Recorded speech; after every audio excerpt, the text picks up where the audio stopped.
Okay, take two. Well, more like take four. But here I am, here we are. Hopefully we can get this moving in a successful direction. If not, like I said in my last attempt at a stream, I am definitely going to be ditching XSplit Gamecaster. Let's see if we can't pick up right where we had left off with a resume. We'll see if we get lucky. Starman, is that you in my chat? Okay, so let me see if I can't find. Pretty sure this is the one. Because the most insidious thing, yeah, perfect. The most insidious thing about my stream dropping is that sometimes I don't find out that it's gone for up to 5 minutes, and I've already played on, and I'm talking, going on like crazy.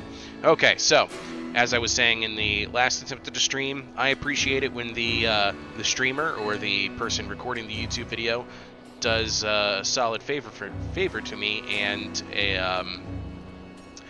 actually reads out the subtitles. So, I'm going to do that for you all. You're approached by a familiar man who walks in step with you as you're leaving the Great Hall. He cuts to the chase. By the way, I'm not a voice actor or a performer. I am an actor, but not a voice actor, so bear with me. How's our stream quality doing anyway? I'm trying to watch on my phone, and it looks like it's not even going, which is quite unfortunate. So are we actually back, Starman? You tell me. Okay. Looks like things are moving. Alright. So this man introduces himself. Eirik, steward of Strand. I manage the governor's business. Ubin, isn't it? Ubin, as you could tell, has absolutely zero patience for any human's bullshit. What do you want? The governor tells me you'll be giving us a hand. I didn't exactly agree. It's up to you, but you've already got one foot in the door. Those men you left face down were Skullfings. We just want to make sure they don't come back. We took down the chieftain. What's left of them? Not much. Never was much in the first place. Charging battery. Oh my on. Oh my god. My headset, right? Not much. Never was much in the first place. They were a loose bunch of thugs to begin with. I'm surprised they got as close as they did. Then we're done here. Almost. Come with me. We're going to the market down by the water. If there's anyone left to worry about, I know who can tell us.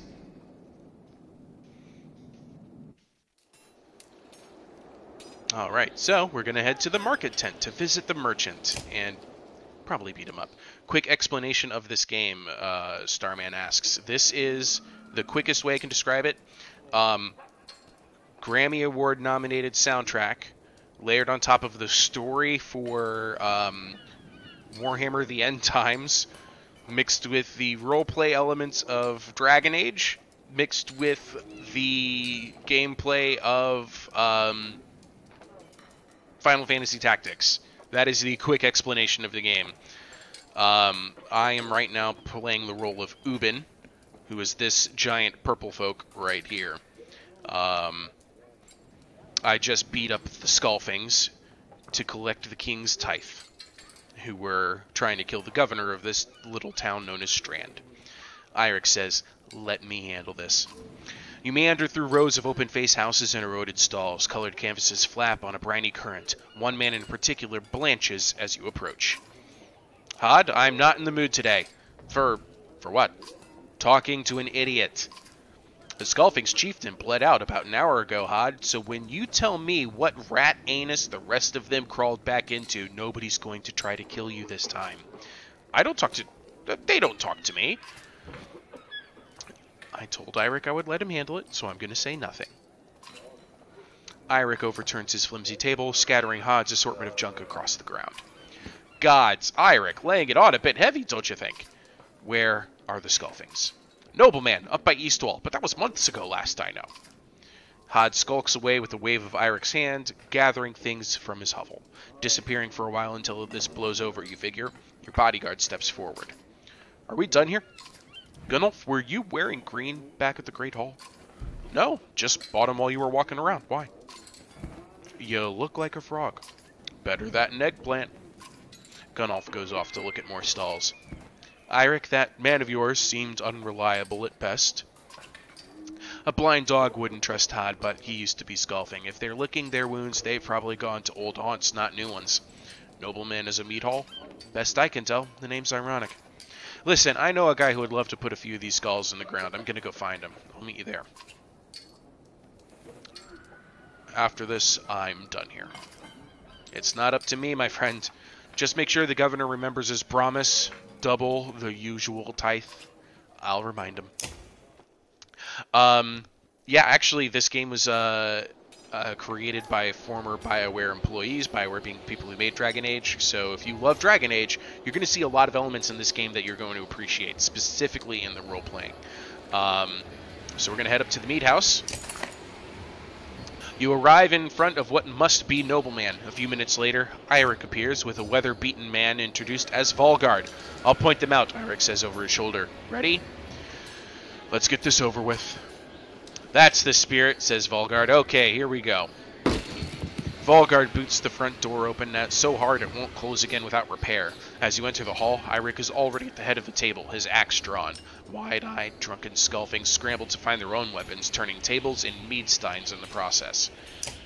And now we're going into the battle mechanic. This game, you'll notice, the biggest things that I want people to notice about this game are going to be the art style, the battle gameplay, as well as the incredible Austin Wintory soundtrack.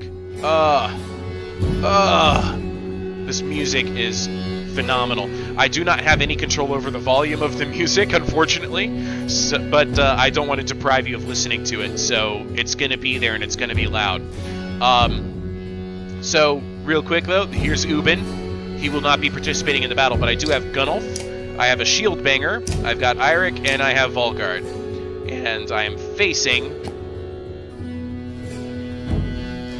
Let's see if I got... There we go. I'm facing, let's see here, that is a Thug Swordsman, 2, 3, 4, 5 Thug Swordsmen, and 2 Thug Leaders.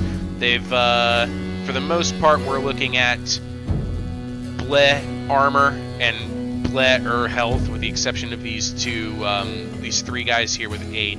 I can move my forces around some based on their initiative order. What I'm going to do, since my 2 Varl are going last, they're the giant ones, I'm going to set up so that I got this guy to go first. He's going to charge up this one, supported quickly by Eirik. Then I'm going to get him in position, because he's got my best armor rating other than Volgard. So he's kind of my off-tank. He's going to... Wow, Volgard's stronger and more protected and has more will than this Varl. I find that hard to believe. Anyway, Gunnulf brings up the rear, which is really good for him. His strength rating is very high. You'll notice that the strength rating actually correlates to not just their health, but also the damage they do. Look at him. It's going to be butchery, he says. I'm going to spend 1 will to move all the way up here. And I'm just going to smack him right away. Deal 4 damage. So that's 10 health minus his 6 armor. Means I can deal 4 damage. And if I spend 2 more willpower, I can deal 6 damage and kill him right away. It's not my style. I tend to go for crippling the enemy first, so that they have to take a lot of turns with people who just kind of suck. This guy's going to run up and do 2 armor damage to me. That's fair. I'm going to pull Eirik up. Spend 2 willpower to get to that spot. I'm going to attack him. Spend 2 more willpower, deal 5 damage, bringing him down to 3.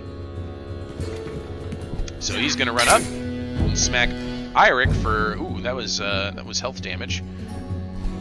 So this has been a lot of retaliatory gameplay. Now moving here is actually a mistake. I shouldn't have done it, because now Gunnulf does not have a clear avenue. Well, actually, he can get to this guy later. So Gunnulf is going to make mincemeat out of this banner right here, this 5-8 that I'm about to hit. So what I'm going to do is I'm going to make it even more damaging. I'm going to do the armor break. Armor break is a rating that never changes for the character. The amount of armor damage this guy can do is 2 and always 2, but I can spend 1 exertion, or spend 1 willpower exertion is how much willpower I can spend for an action. So I can only spend 1 willpower, but I'm going to do it to bring his armor down 3 points. Crunch. Now he's at 2 armor and 8 health. That guy's going to do armor damage because his health is not in a position to do anything. So I'm going to run Gunolf up here, and you can already see right away 13 damage, 1 swing, no willpower needed. Skullfings are in a lot of trouble. So I'm just going to bypass this guy entirely. So who's next in initiative order? He's not going to reach anybody. After him is that guy. He's going to run up and probably do armor damage to my shield banger. And then it's this guy. He can probably just do more of the same. Then it's this guy. And it's that guy. And it's that guy. So actually what we're going to do here, we're going to run up to that spot. We're just going to remove this guy from initiative. 1 renown. Renown is the currency of the game. You gain renown, you can buy gear, you can buy supplies, and you can also level up your characters with it. So who you know and how famous you are is the economy of the game. Let's see here. Those guys aren't going to be able to do anything. I'm just going to move around to here. As you can see, because I took the health damage, I'm now dealing less damage in battle. However, Eirik has enough willpower to make a killing blow right here. This guy's going to run up, deal shield damage of 2. And he has a unique ability that is Return the Favor. Whenever he gets hit, he does a counterattack for 1 armor damage. So that's why this guy's armor all of a sudden fell to 4. We're going to move. What's his range like? He's not going to be able to really participate, so we're gonna move up. That guy just went, so I'm not worried about him. With this guy, let's go ahead and remove his lethality, and we're gonna have Gunolf come up and do a killing blow on the poor sap. And now he's ready to be promoted. There isn't experience in this game, but there is a kill tracker for each character, and as you kill more, you can promote levels, and then you spend your renown to give those characters levels. The only one out of this batch here that I'm interested in leveling is actually Gunolf, because he has such incredible strength. Next up is this guy who's already down to 3, followed by him. So I'm going to send Volgard down here. I'm going to have him attack. Let's just kill him. Just remove him from the init entirely.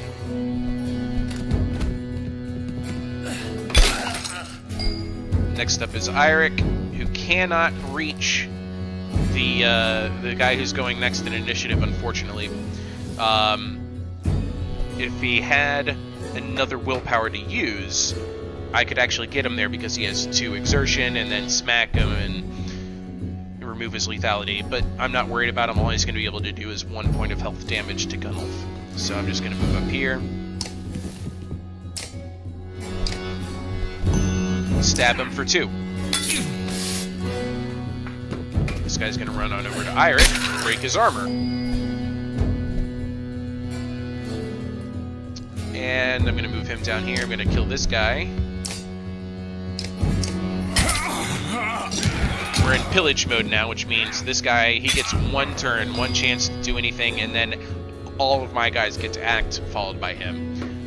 We're just going to go ahead and kill him right now with Gunolf, because I want him to get the kills anyway. Boom!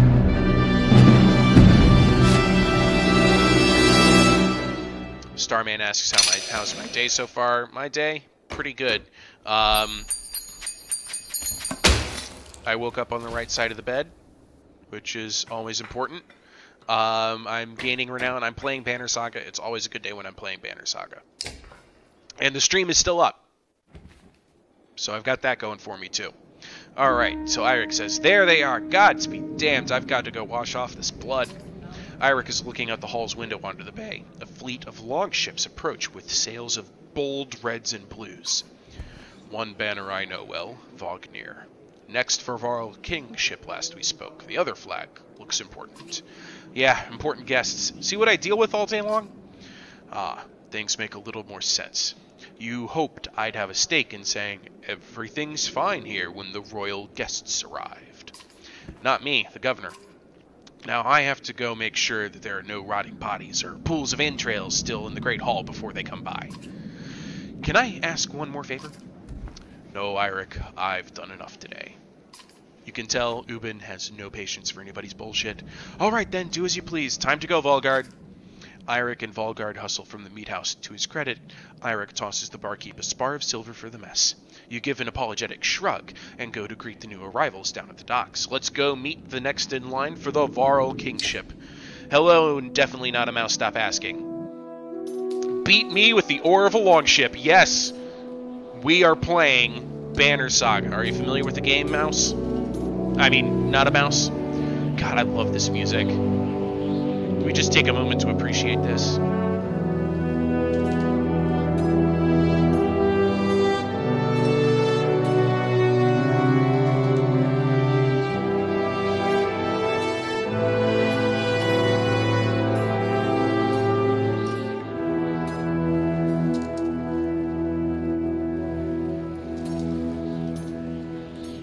You know, I've never sat here long enough to notice the guards on patrol, the Varl and humans. So as you can see, we have Wagner's banner right here, the white with blue trim, and the red and yellow. That's the banner of Arborang, the capital of humans.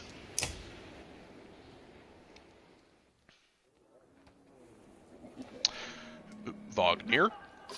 A familiar Varl steps onto the docks. In your mind, you recall a much younger version tramping the halls of Grofheim, abundant in purpose. Gods, Ubin, you're looking ancient. Comes with being old, and if there is Wagner, there must be Hakon. Must there? Still bleeding tributes from the poor and stupid old yaks. At what age do you lose a sense of shame? Jorunder demands it. I'll take that over lingering to death at Grofheim. Speaking of, I had no sense that you were so far from home. Just returned from Arborang, in fact. And glad for it. Look at that beautiful etching on his axe. Look at that. Hakon motions to the other ships in the bay, sails still fluttering. Golden Wolfhead emblazoned on red. The King of Men, or someone on his behalf. The King's whelp. The King's son, Ludin. Don't you know Scrivener? We visit his capital, he visits ours. It's how you make alliances these days. It's a miserable waste of time. Yes, Hakon has it. I'd almost forgotten. It's a good thing you're around, Hakon. Then you're going to Grofheim? I have the distinct feeling I finished my business in Strand and was heading there myself. We should caravan. We should. Give it a day. In better circumstances, I'd drink a week away, but... let's just be done. Find me tomorrow at the gates. What he's trying to say is the prince is a delight to behold. Where's Moger? Hakon, have him find a place to put up the warriors. I'm heading up to meet the governor. A host of giants depart in his wake. You recognize a few. Others are strangers to you.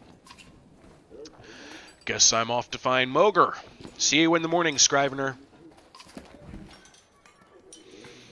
I'll be along.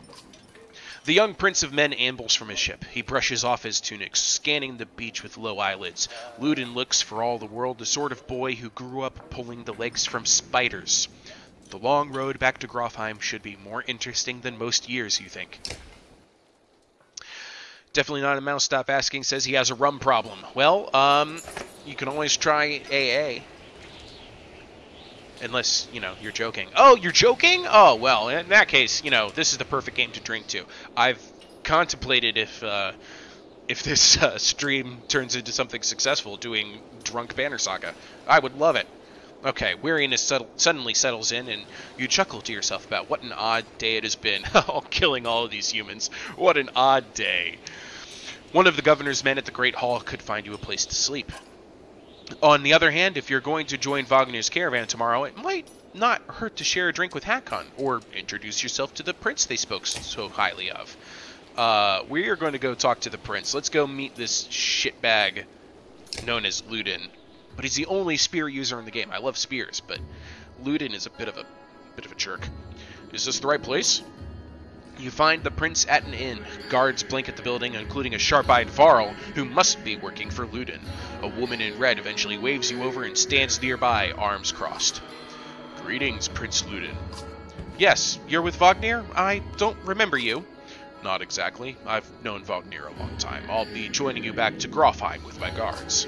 Ludin looks up for the first time. The woman doesn't react. Why? I work for the king, carrying ties to the capital. We crossed by chance. Oh, a tax collector. Fine company. What do you want? I have a habit of recording history. I thought we might talk about your visit. A Varl historian? Don't you already know? Your king and mine both have been particularly trumpeting it throughout the cities. I've been on the road a while, I'm afraid. Ludin takes a deep sigh. Whether tired or ungracious, you aren't certain. Maybe both. A formality, mostly. Wagner came to our capital in Arbring, and now we go to the Varl's capital in Grofheim, to cement this grand alliance for the next age of men and Varl. You sound unconvinced. There's no need for it, and it's damned cold up here. You get the sense he's struggling not to complain outright. You take the opportunity to excuse yourself. Wine gives Starman a headache, but is cheaper than mead. Mead would be good to go with Banner Saga. I'd settle with just, like a honey ale. I think that would work out really well. Alright, let's go talk to Hack-On. Hack-On, Hack-Off. Scrivener! You find Hack-On in a mead house surrounded by other Varl. Strand is no stranger to Varl, but rarely sees this many. Hack-On waves you over. Went straight for a flagon. Wagner's the one who agreed to pass up a drink. I wasn't invited to the governor's hall anyway. You already missed the massacre. Every year I make the rounds collecting taxes. Every year it's the human settlements that give me trouble. No surprise. What this time? When I got here, the Great Hall was already full of bodies. We added a few more. Ha! Humans. I guess if I only lived as long as a yak's fart, I might be desperate to make something of myself, too. It's not too late to start trying, Hakon.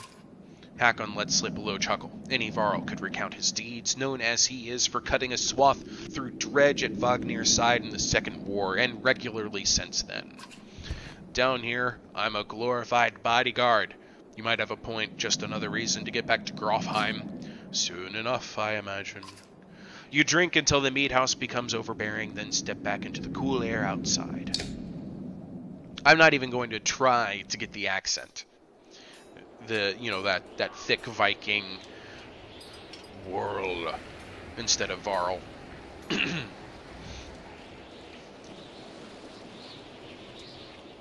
Okay, moving on to the Great Hall then. Oh, we lost a supply. Shucks. At dawn, you're awoken by a delivery of goods. At least you think it's dawn. Dawn, hard to tell with the sun that never moves. The governor's crest adorns the supply leathers. Not as many as you were promised, but no time to complain now. Yes, that's the other interesting thing about the setting. If you've joined in late, in only the last few days, the sun stopped moving through the sky. So it's hard to say if it's been a few days or not. Your guards take the treasure wagon down to the gates. Wagner is already here. A while later, Ludin and his men appear, groggy and disheveled. Moger steps forward, Wagner's quartermaster, if you recall correctly, in charge of his unwieldy entourage of warriors. You know him only in passing. He asks if you're ready to depart. We're ready. You follow Moger and join the others. Usually, the smaller doors set into the gates would be enough to enter or leave the city, but the town guards have been told to push them open entirely. They mutter things under their breath that are best not heard. Perhaps the governor expected you to draw a crowd, but yeah, there's nothing of the sort. Just frustrated, tired people. It summarizes Strand as a whole, you think?